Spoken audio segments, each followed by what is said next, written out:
On behalf of Veterans in Politics International, I want to thank you for coming this afternoon.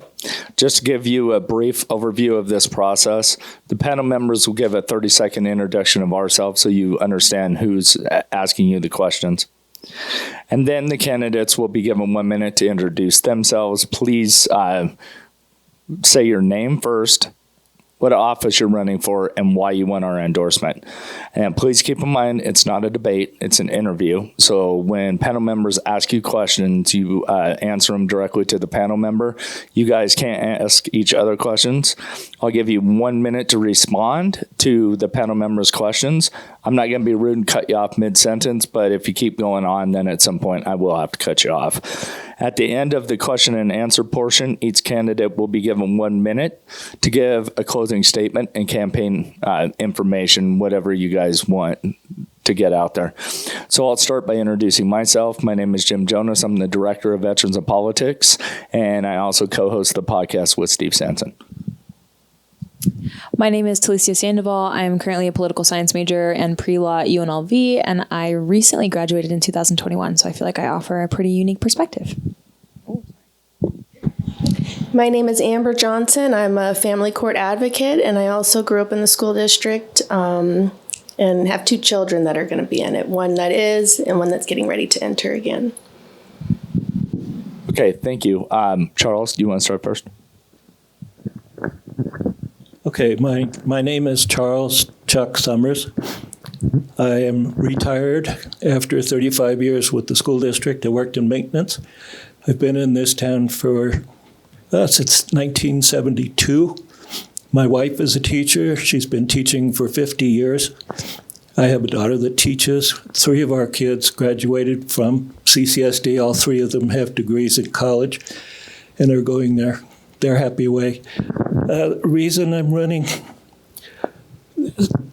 lately with all of the silly things that have been going on, and I've been very unhappy with how the district responds to the needs of the people that need to know. The kids, the parents, even their employees are often left in the dark, and I've been unhappy with how they respond to any of these situations.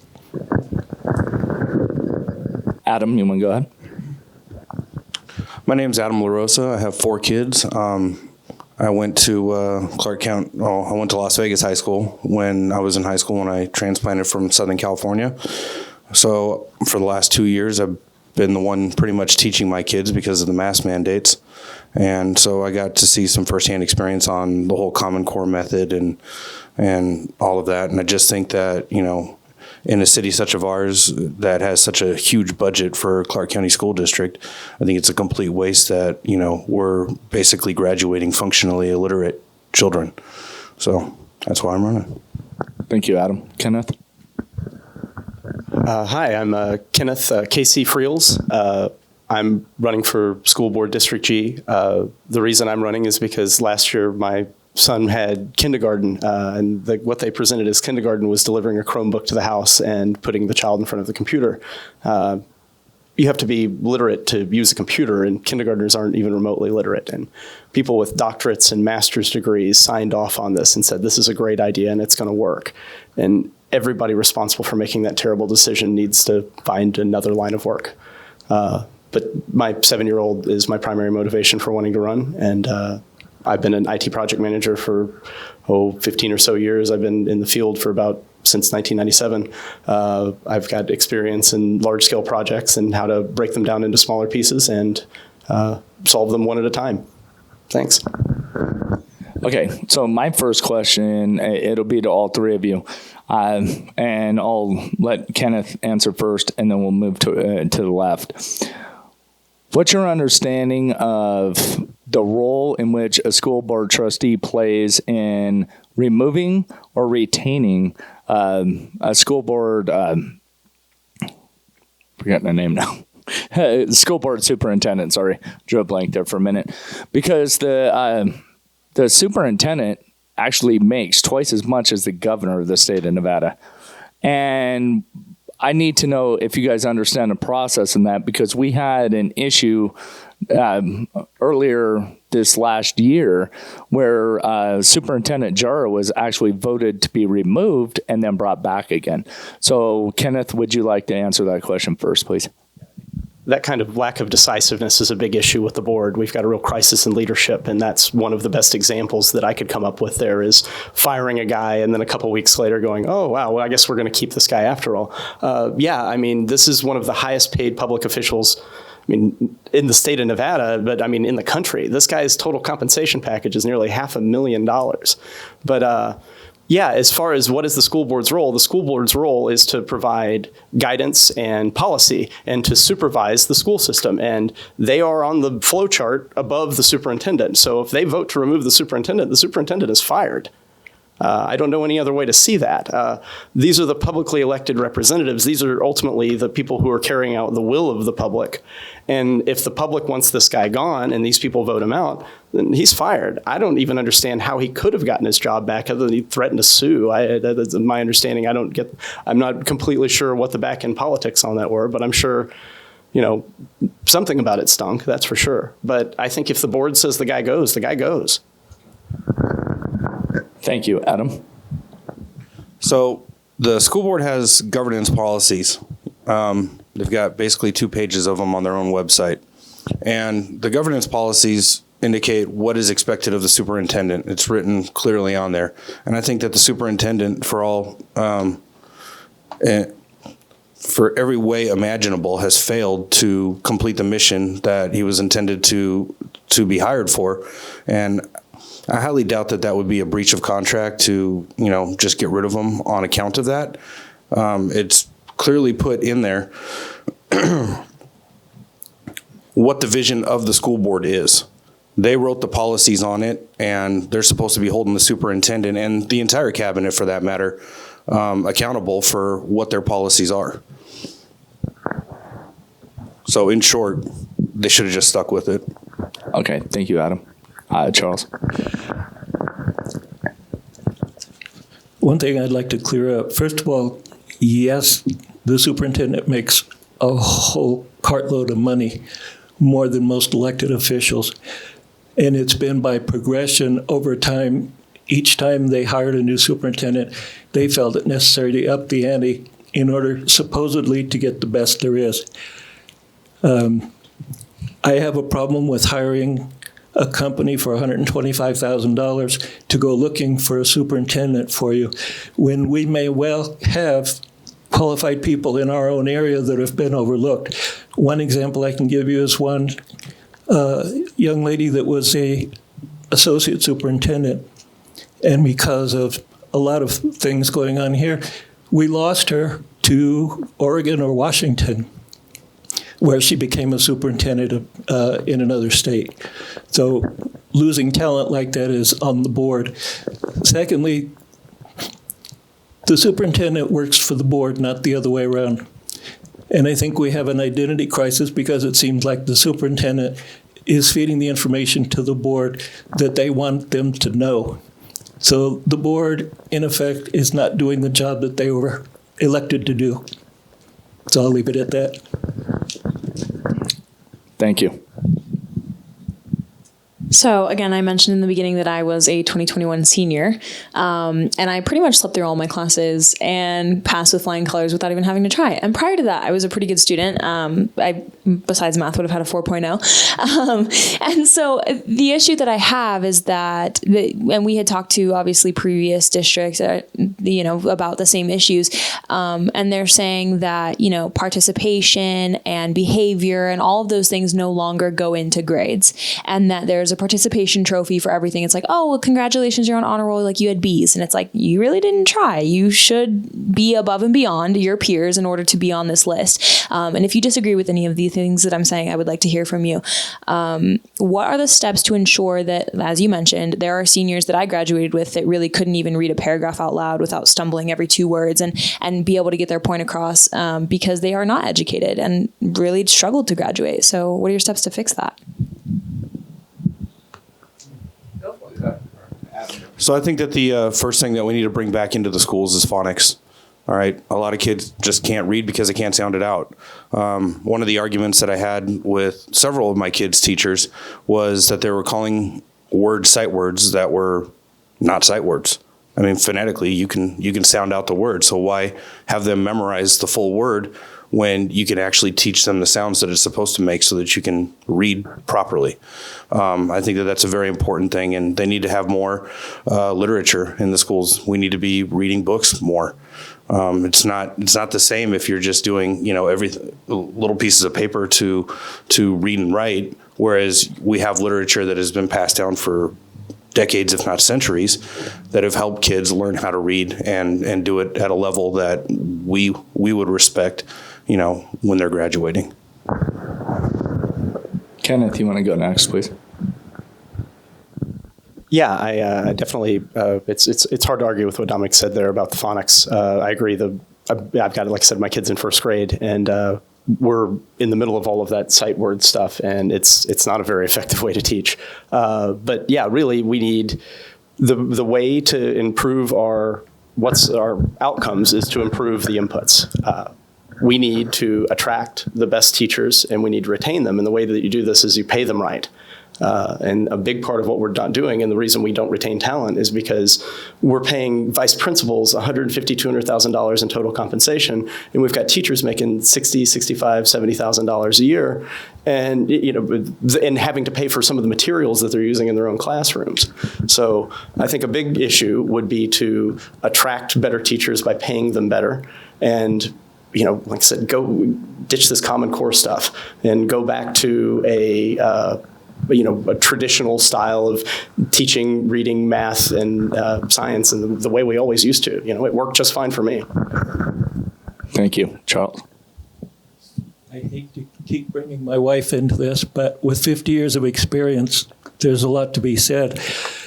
Number one, she has a whole wall of books in her classroom that she loans out to students. Her whole thing is making sure that they can read. Now, she has taught every grade from third grade. She's currently teaching 11th grade English. She sees a lot of the problems that we're talking about here. She believes in having them write, not just like a diary kind of thing, but beyond that. If you can't write, you can't fill out an application. If you can't read the application, you still can't fill it out. So the curriculum, more teachers need to be able to have the curriculum that is designed to fit what these kids need to learn. We need to quit hopping from one curriculum to another every time something new hits the market. Dick and Jane was on the market for a lot of years. It was a standard for reading. I know some people won't know who Dick and Jane is, but anyway. You don't have to call me out like that. No offense intended, and I'm just kidding. Anyway, but that's the thing. We keep skipping and buying new programs and expending millions of dollars on programs that in the long term are not producing any results that we need for our kids to survive today. Thank you. I'd like to really quickly just say that I'm old enough to remember the year that they implemented Common Core, and I watched my little sister, who's 10, go through the same thing. And I'm just like, wow, I really passed all of this stuff. And I'm thinking to myself, looking back on it, I agree with all three of you completely. Can I say one thing about Common Core before we leave? Yeah. Common Core probably wouldn't have been as bad as it is, aside from the fact that it was established by the federal government. But the problem with things that we allow the government to do on our behalf is that there was no funding given to make this program work the correct way. So we need to keep that in mind as we progress forward. If this is the way we want to go, we need to know whether we're going to improve it or we're going to dump it. But we need to do something. Thank you. Adam, you want to go ahead and respond since Charles went?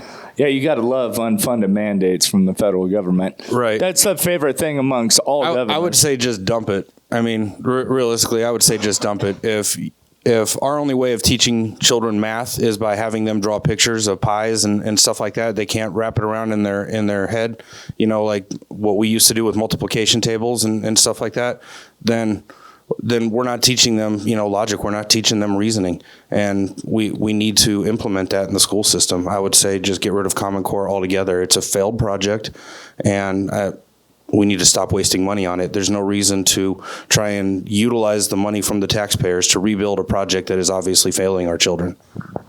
Thank you. Kenneth, do you want to add anything?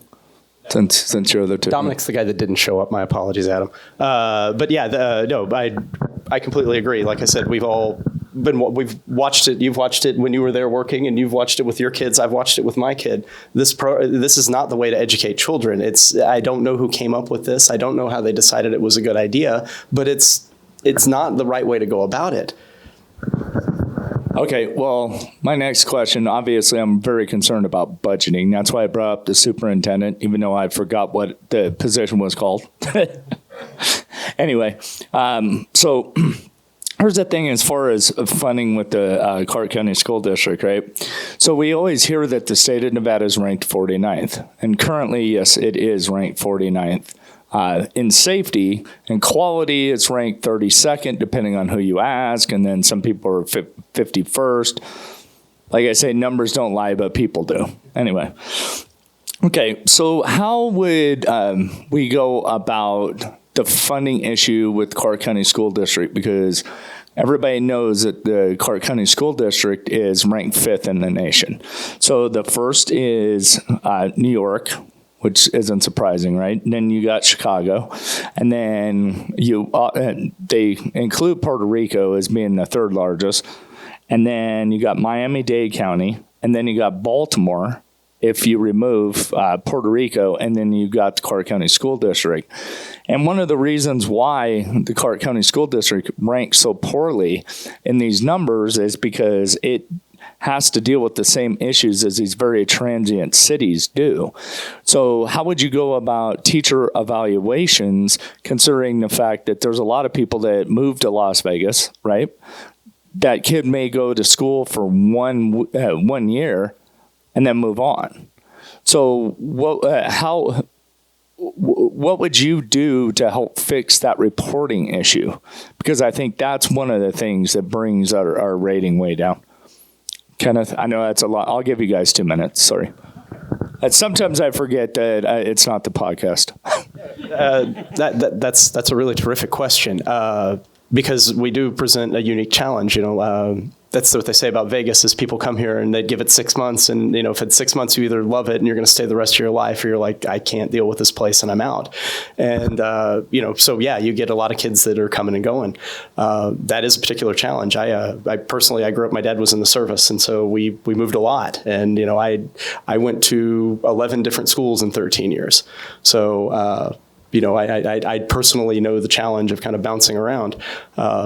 But the thing that you could really do, I think, is instead of just hitting these teachers with, class ranking scores, test scores, in class evaluations of these teachers is really the way to go about, judging them. I mean, if you judge them strictly by the numbers and the metrics, like I said, the teacher has no quality of the input or no control of the quality of the input. I mean, some of these kids could be showing up super prepared. Some of them could be showing up, like you said, you got, ninth graders reading at third grade level, But yeah, like in-person evaluations of these teachers to determine, get somebody in there who knows what they're doing and an experienced teacher, and let them go over and sit in the class for a day. And that's how you judge the teacher's quality.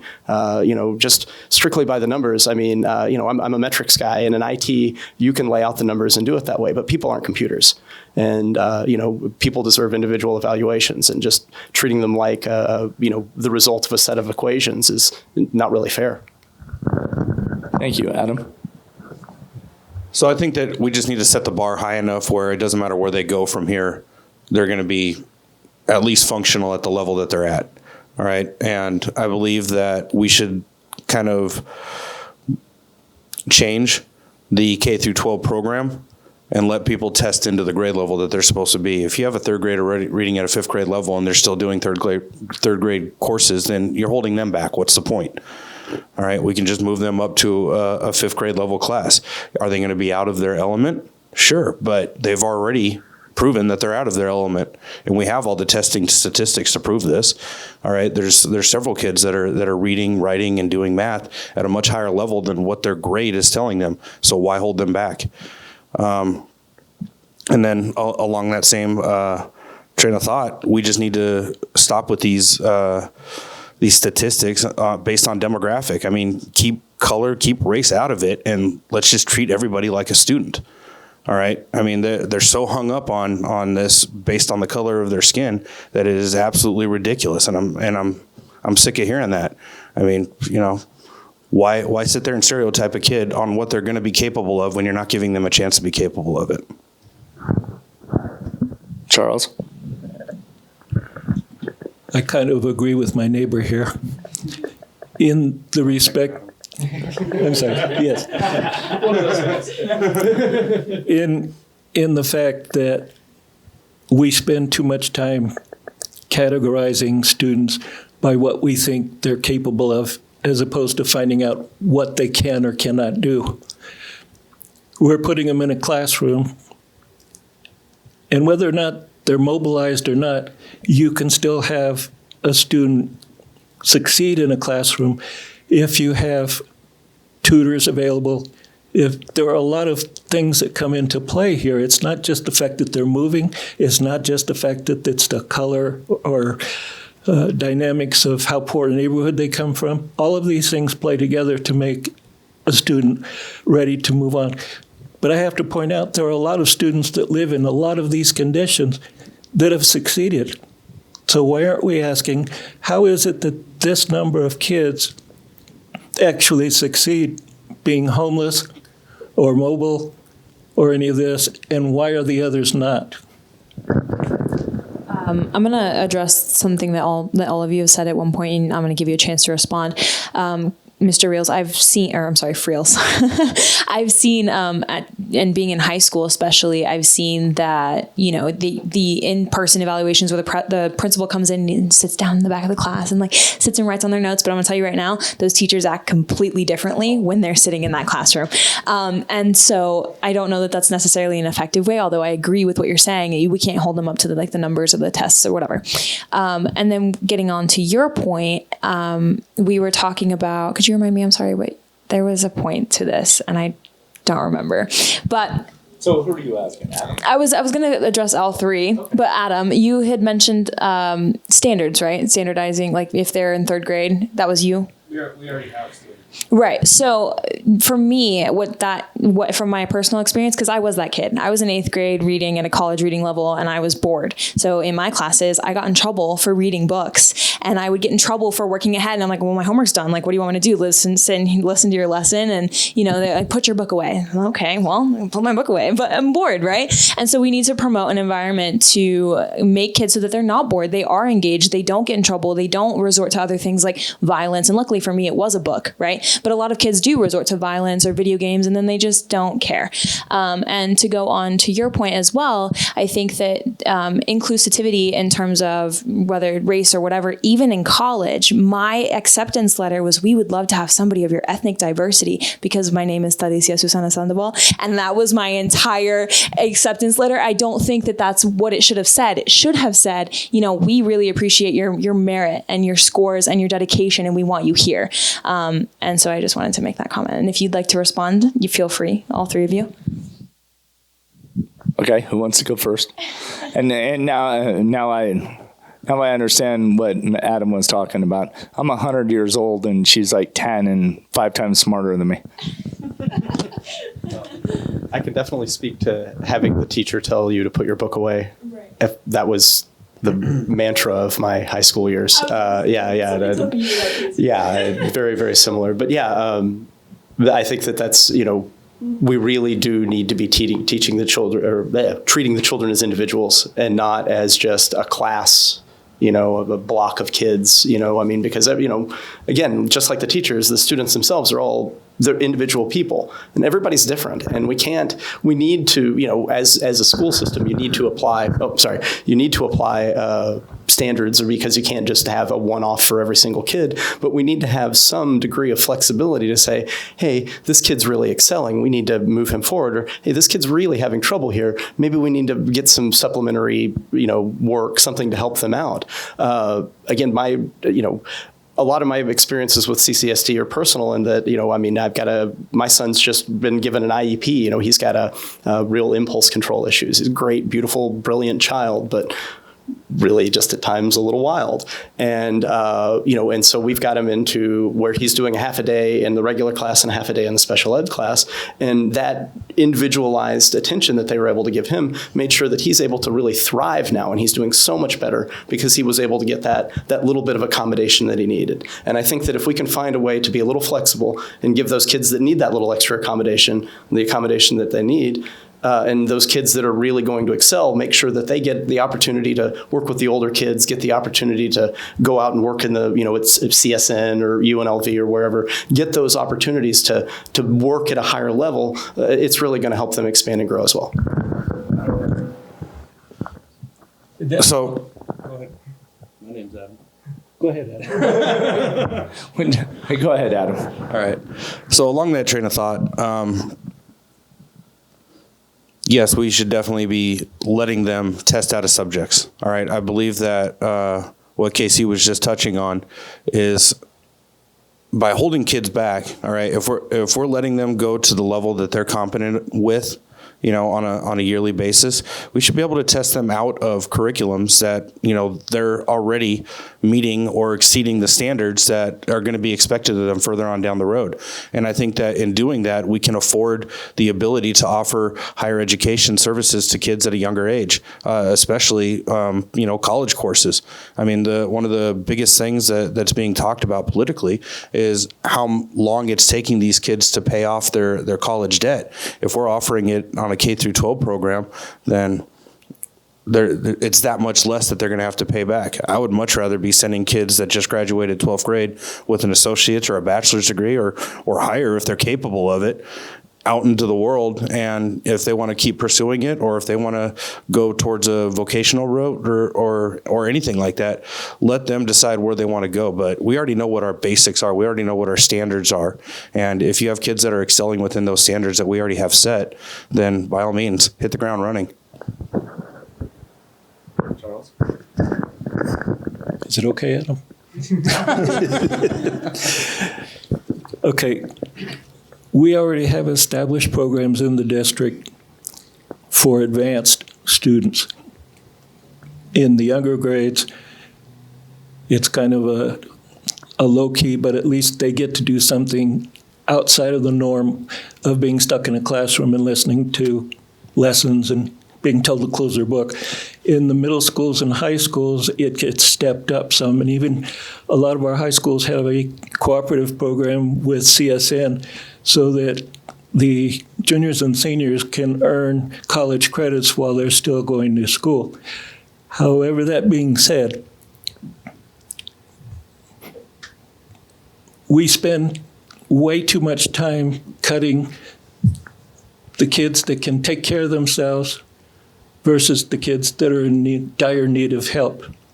We should be treating all of these children because they all need. If you stop taking care of the middle of the road student, he's going to drop. If you forget about it and say the overachievers, they're overachievers, they don't need the help, you're going to lose them, and we're going to lose productive people in the future, people that are genius level, people that create new programs, people that create a whole new environment that most of us will never live to see. So we need to be more careful on how we're handling all students. Okay, so I have one more question, and I'm just gonna be honest with you. It's a loaded question. I really like everything all three of you have said, okay? But I have a good friend of mine that used to be a school board trustee. And when he started speaking out about things like forensic audits, actually promoting the good things that the Clark County School District is doing, going into schools, observing classrooms, doing things of this nature.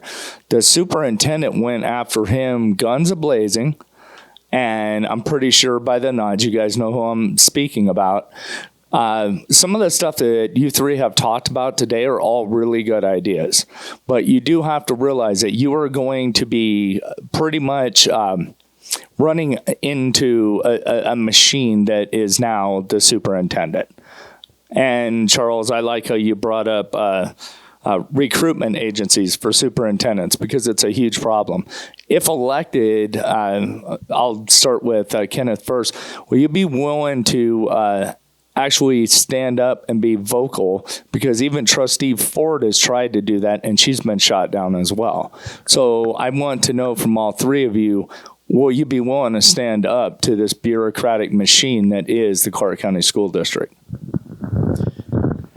So I've been in a small plane crash, I've fought off a carjacker, and I've been shot at. And none of those, I don't have bad dreams. I sleep just fine. I'm not afraid of Dr. Jara. Good answer. I've been fighting bureaucracies for pretty much the last 20 years while I was in the military. And once I got out of the military, I became a steward for the Teamsters for 631 out here. And the easiest way to fight bureaucracy is to go into the legislation and the rules that govern and just play the rules. There's always something there. I mean, I brought up earlier the governance policies on the school board. There's definitely some teeth that are already written that should have been utilized against Dr. Jara a long time ago. But along that same thought process, there's teeth on the governance policies and the statutes for the state that could have been used against quite a few of the board members as well. Charles? I'm not afraid, okay? 35 years with the school district, and I didn't say a word. I did my job. I did it very well. Towards the end of my tenure, I disagreed with how they were handling things. I addressed a letter to the superintendent first, and the response I got was, hang in there. The second letter listing my concerns again, because that was inadequate to me, went unanswered altogether. After I left the school, retired happily from the school district, I sent a letter to the board, which went unanswered. So I'm getting used to the fact that they don't want to talk to you if you're trying to point them in a direction that they should be aware of. So I've grown weary of the fact, number one, and I said it before, the superintendent does not run the school board. He is employed by the school board, and they need to step up and respond. If he needs to be fired, he needs to be gone now. But if they're going to do that, they need to take the reins back and follow all of their own policies. They talked about a toxic environment when the board was going around this issue. I can tell you from my years of experience, there's more toxicity in the district than just at that level. And that's why they're not able to retain teachers, maintenance, or anybody else. They're going elsewhere. Okay, thank you, Charles. Next question. I'm going to let her have a couple because he and I have just been taking over. Sorry, I'm just like, No. huge on education. I love so it. much about this stuff. Would you speak up for special needs parents, children, when legal counsel treats them unjustly? All three. All three. Kenneth, if you want to start, move to the left, sorry. No, well, like I was telling you earlier, I've got a son in special education, and yeah, I would 100% stand up for those kids. They do not deserve to be done. They just deserve to be loved. You know, I mean, and a lot of them have got a lot of struggles, and a lot of it makes it very hard for them in school. And for the school to manage them is not, the easiest thing in the world. But, those kids deserve love, and they deserve an education just like every other kid in America. And we've got to do what we've got to do for them. Adam? I don't think special needs should be, treated bad. I kind of was wondering where you were going with the legal counsel is not representing them. That's an important part of your question. But no, we already have that in our statutes that, our school system is for everybody. And, one of the ideas that I just pitched to you guys as it pertained to letting kids test out would be able to reallocate resources for the children that need it the most, which is going to be the ones that are learning English for the first time through our school system. Special needs, obviously, would also be one of them. I don't believe that any parent should have to go get legal counsel in order to get the kind of education that their child deserves. Before everybody from California started moving here, don't get me wrong, there's nothing wrong. I was born in California, okay, so. Oh, bandwagoner. But I've now lived in Nevada longer than I ever lived in California, okay? So I'm almost as old as the dust. Anyway, it was a smaller population and the special needs wasn't as great as it is now. They had 3 main special schools. And then at some point we decided to move them into the regular system so that they could grow up with their peers.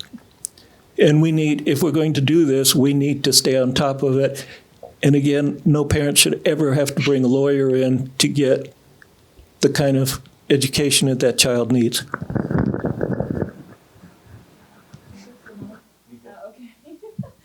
Go for it, actually. All right. Okay, so I have one more question. That's going to be my tagline for life now.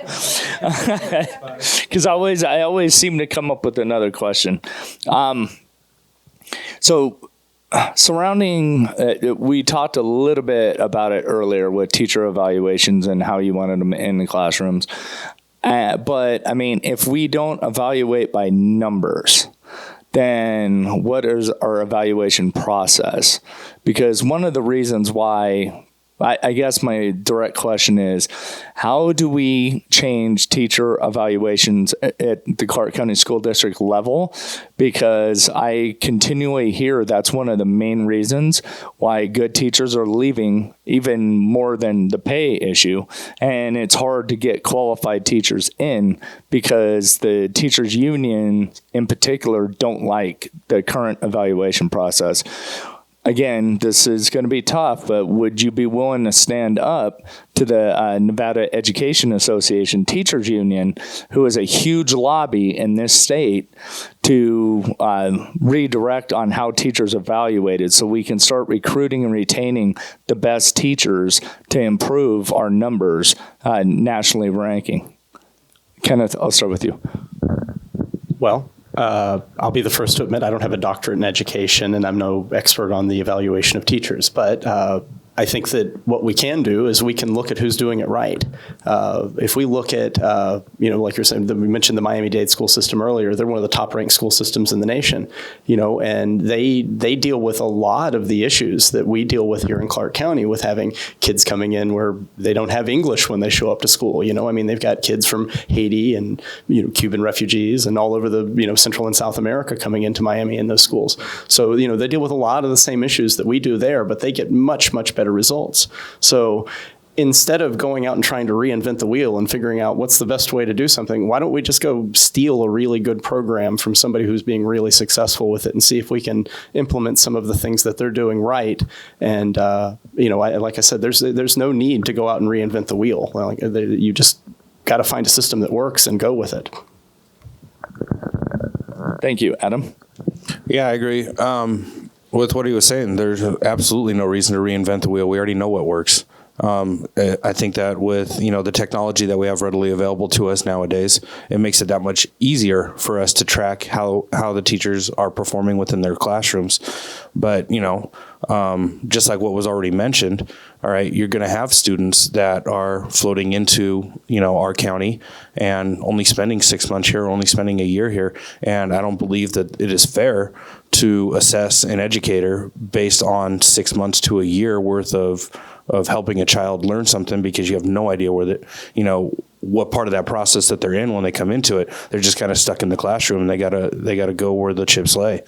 So I think that we should definitely evaluate how they're looking at the teachers, because of how transient of a city that we do live in.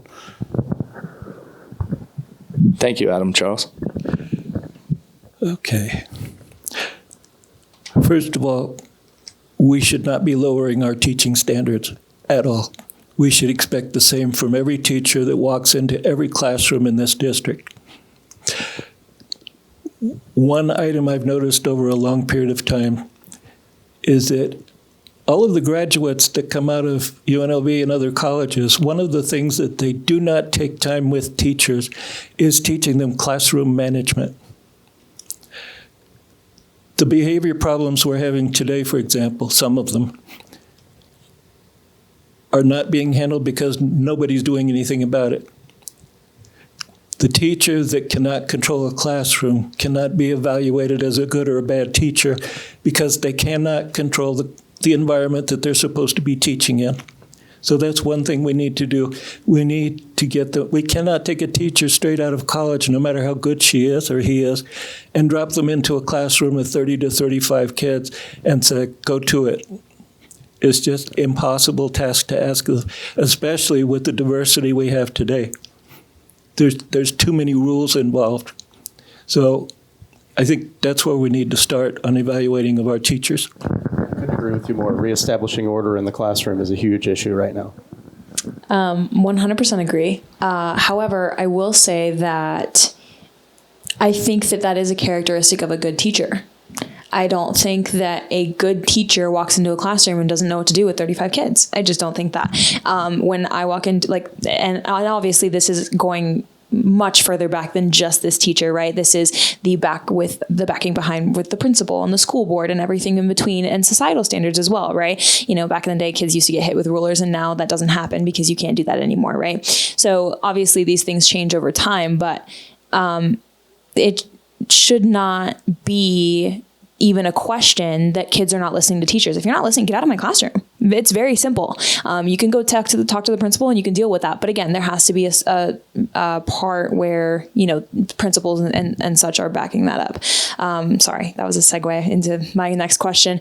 I don't know exactly how this works, and I hope that the three of you do, but substitute teachers. One of the issues that I had in high school was, like, for instance, my 8th grade math teacher, even before high school, my 8th grade math teacher went on maternity leave, and I had a substitute that came in and did not teach us anything for the rest of the year. I got worksheets every day because they really have no lesson plan. They really have nothing going on. Same thing happened again the next year. My teacher had cancer. Again, things that are completely out of their control. And so we had another substitute, different substitutes every week, every couple of days, and realistically missing a big chunk of curriculum. So if you are in the school board and the process is about that, what are your plans to change those things?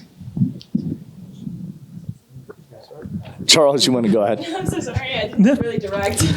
No. That's an interesting question, because teachers are at this point required to have a lesson plan, and the administrators supposedly check these lesson plans on a weekly basis, because everything's computerized now, to make sure that there's a lesson plan. If a teacher unexpectedly has to go out for a cause, there are supposed to be backup plans in the classroom and in the front office so that the substitute can follow that plan. However, not every substitute teacher is qualified to teach in whatever area that they happen to be subbing for that day. And not every substitute teacher follows the plans that are laid out. So it's more the administration than the school board that needs to make sure that any substitute that comes in is following these lesson plans so that the educational process is not broken because the teacher isn't there. Yeah, I couldn't agree more with what he said. It's going to end up being the principal that decides which substitute is being utilized at the school. It's not going to be the school board.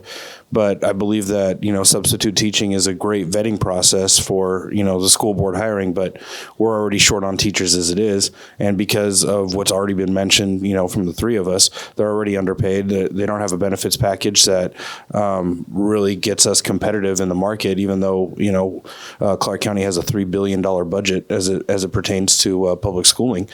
So one of the biggest things that we need to do is we need to get competitive for the educators, and then reinforce our educators with a good substitute teaching program. And then that would be utilized at the discretion of the individual principals that are seeking out substitutes. Absolutely. Yeah, sorry. There's definitely a real staffing issue with us, with the schools right now. And in fact, it's been so bad in the substitute department that, any warm body that shows up with a high school diploma is being allowed to work as a substitute right now, which, is not a great situation for us to be in. Ideally, if you could fully staff out the schools and have the teaching population that we're supposed to have, I would like to have behind that a bank of professional substitutes that are just basically, here we've got 10 math teachers, 10 English teachers, 10 science teachers, whatever, and be able to pull from that and use those people. This is our, our rotation roster, the people that were brought in, whenever you've got a hole in the team, and have that as a professional force that you can deploy to the schools as needed, instead of just kind of, willy-nilly contracting with whoever, whenever you need something. Instead, go ahead and have a bank of substitutes, because you're going to need some every day. It wouldn't hurt to go ahead and, have some professionals standing around waiting to step in. That way, like I said, because I've had similar experiences back when I was in school, in physics class, and the substitute shows up and the substitute can't do trigonometry. It's like, yeah, trigonometry is hard, but if you're going to do physics, you need to understand trig. And so it would be nice to be able to say, hey, yeah, we've got a hole in this calculus class over at the high school today. Let's send somebody over there who knows how to do calculus. Okay, my next question will be, now, you, as a school board trustee, you're not going to have control over this, so it'll be more of an opinion-based question. You can make it as short and brief as possible. I guess I'm going to have to just say it's me that is actually going to propose this bill at the next legislative session, as it comes to requirements to be a Clark County School District trustee. One is they've had to at least had some teaching experience in a public school. They also have to have had or currently have a student that went through the Clark County School District or whichever district they're in. And then also a school board trustee would be required, but compensated for, to spend a minimum of 1 hour observing a classroom within their district per week. So opinions, Kenneth, what do you feel about that? And then we'll go to Adam, then we'll go to Charles. I don't think it's a terrible idea. I think it would disqualify me, as I've never been a teacher. Like I said, I think that maybe if you said, hey, here are 5 requirements and you need to hit 3 of these to be qualified, I think something like that would get you a better slate of candidates and more qualified, kind of a more variety of qualified people, because you might have a terrific administrator who worked in the schools and just childless, for whatever reason, or you might have somebody who's a parent like me and just never taught, but, had whatever other relevant experience that might be useful. But something that I'd like to see, one of our big issues here is that we've got a system that we've got the school board, when it was set up and chartered, they put this stuff together in the 40s, and we're still using the same administrative structure that was put together then. We've got 7 part-time, semi-professional administrators running a $3 to $4 billion budget plus another $2 billion worth of bond issues and when it comes down to it, about $6 billion is under their full, and then you've got the property. having people that make $9,000 a year to manage billions of dollars of budget seems like a real recipe for corruption to me. And I think that we need a professional school board. I think that we should have, you could eliminate 15 to 20 vice principal positions, and you could fund a school board office where you give each school board member $125,000 a year salary where they could be full-time on that job, and give them 2 staff members. And you could pay for that, like I said, eliminating 15 to 20 vice principals. So you wouldn't even have to raise the school budget to do this. But I think that reforming the shape of the board is something that's critical for Clark County in the long run. Okay, thank you. Adam? All right, so my take on that is you're adding a whole nother level of bureaucracy on top of the school board that already has plenty of red tape associated with it. And I think that all that's going to do is cause more problems. I mean, if we can't even get teachers in the county right now, how are we going to find 7 teachers that are willing to, take a massive pay cut to run the entire school system? I mean, kind of along the lines of what Casey was saying. We have so much bureaucracy from the state. I mean, the school system is supposed to be run directly by the legislature. So the whole mask mandate and how Sisolak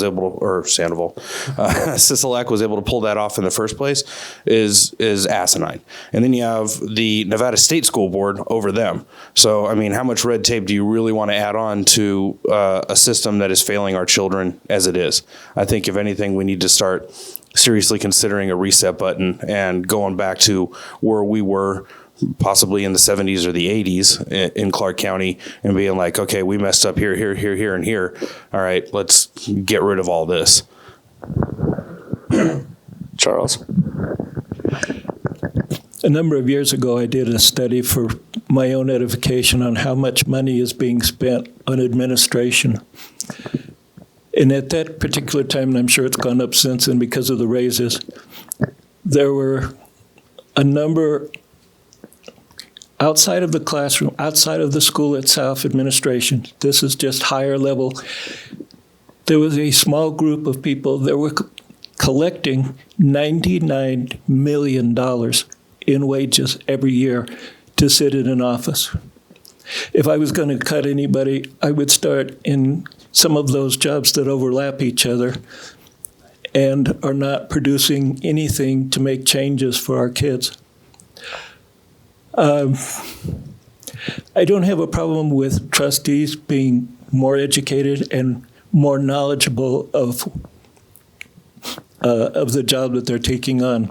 I spent a number of years myself as a trainer with the Boy Scouts, as training adult leaders to be able to do what they're doing.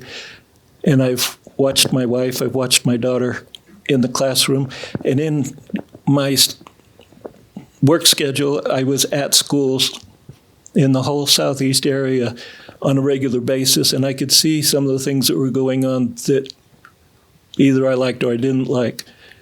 As far as getting rid of assistant principals in a high school, you have to understand a high school has somewhere between 3,000 and 4,000 kids.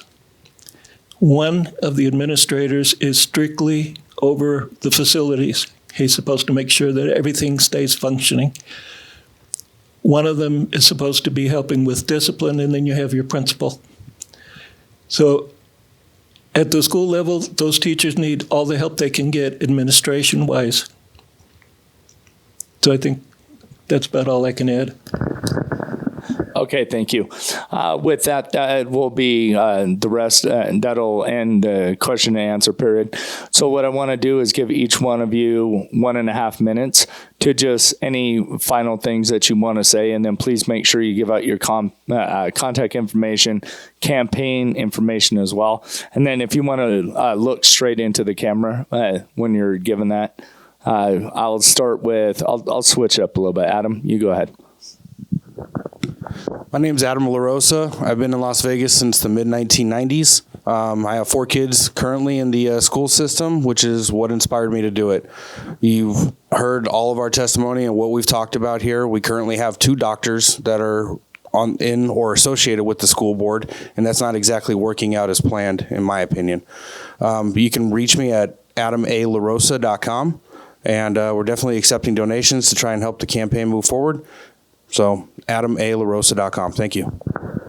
Okay, thank you, Adam. Charles? Okay, my name is Charles Chuck Summers. I've been a resident of Clark County for over 50 years. I see a need for the district to get it right. That's the whole reason I'm running for Clark County School Board District G. So, aside from being a veteran and aside from being school district oriented, I bring a new term to the table. We need common sense. If you want to get a hold of me, it's SUMMECR01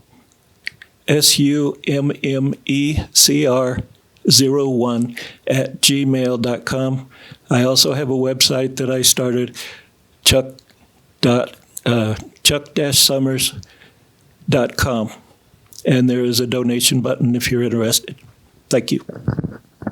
Okay, thank you. With that, that will conclude our endorsement interview for, oh wait, sorry. Okay, just calm down. Sorry. It's been a long day, guys. I really apologize. Kenneth, go ahead.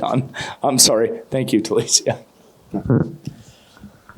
Clark County School District is in a crisis. We've got a graduation crisis. We've got a leadership crisis. And we've got a public safety crisis.